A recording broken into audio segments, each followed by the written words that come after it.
Take it away. We have a considerable attack, Bob. At least 6 outgoing interceptors. I'll have my photographer come up on the sky now here to see. It is going to be a little bit of a struggle to see what we're seeing just because of the breadth of the entire horizon and the skyline.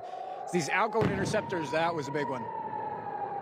And then, of course, as soon as you hear that explosion, the concern is for the falling debris that you cannot see. And the alarms over Tel Aviv now silent. I do apologize that I have my back to you as we're watching the sky to the east. A incoming or falling missile due east. Oh, this one looks like it's got that secondary booster on it that's firing. And we've got 2 low outgoing interceptors screaming across the skyline. Finn, are you able to see that there? They're making a sharp turn. They're going to try and intercept this now. It didn't look like they got it, and that's a hit.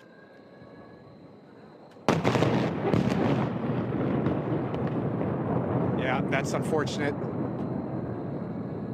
And this attack might not be over.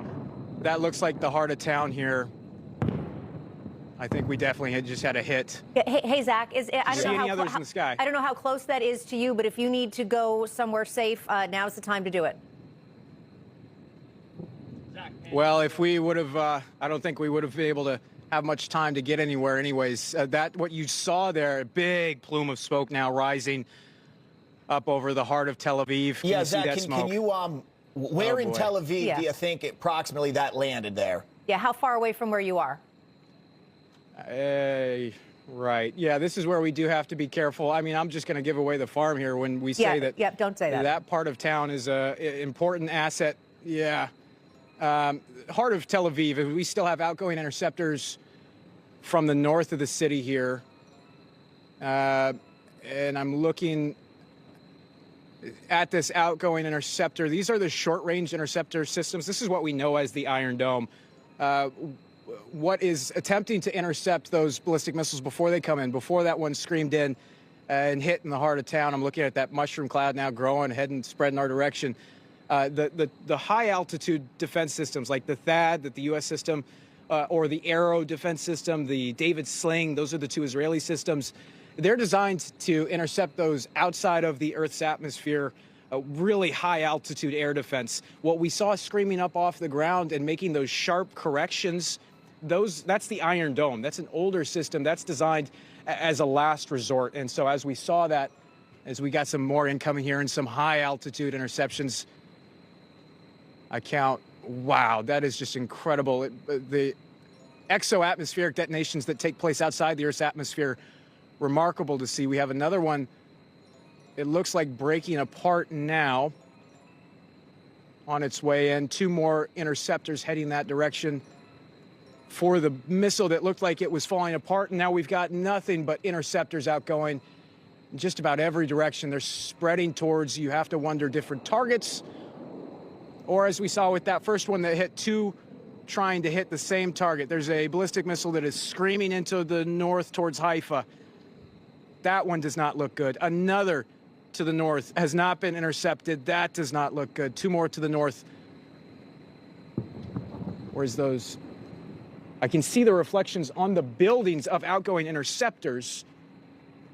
And here we have some. This is a considerable attack. I would wager that they must have fired more than a dozen at least.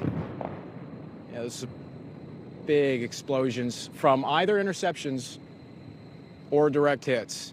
And this attack is ongoing. But for the bulk of that attack, it does appear that Tel Aviv was the focus of numerous ballistic missiles, but this attack spreads to the north and to the south, and we're looking at these things when they're, 50,000 feet, 30,000 feet in the air, screaming towards the ground. So you can't really gauge on the horizon against a black sky just how far away those missiles are. But I can, now that we've lived through this so frequently here, I can. Zach, say let me with jump in here and ask you there was, while you're keeping an eye on things. Sure. How often are you getting notifications that missiles are coming in to Tel Aviv and into Israel right now. Is that pinging I'm hearing in the background? Is that notifications on your phone of just that? Yeah, exactly. This is still ongoing here. And you can kind of get a preview when you're here at mid-level skyrise. You see the reflection on the windows of the bright streaks of light, and then you have to correlate where in the sky you're seeing that reflection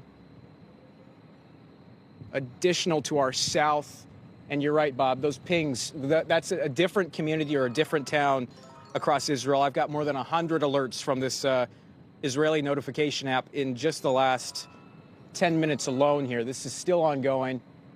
Our area of central Israel does look like we're clear now, but this had to have been dozens of ballistic missiles that were fired in this attack, and going to furthering that a point there that the Islamic regime still has the capability, the capacity to fire these large-scale ballistic missile attacks. The IDF has been telling us throughout the afternoon that they believe they've been having a tremendous success disabling the ballistic missile launchers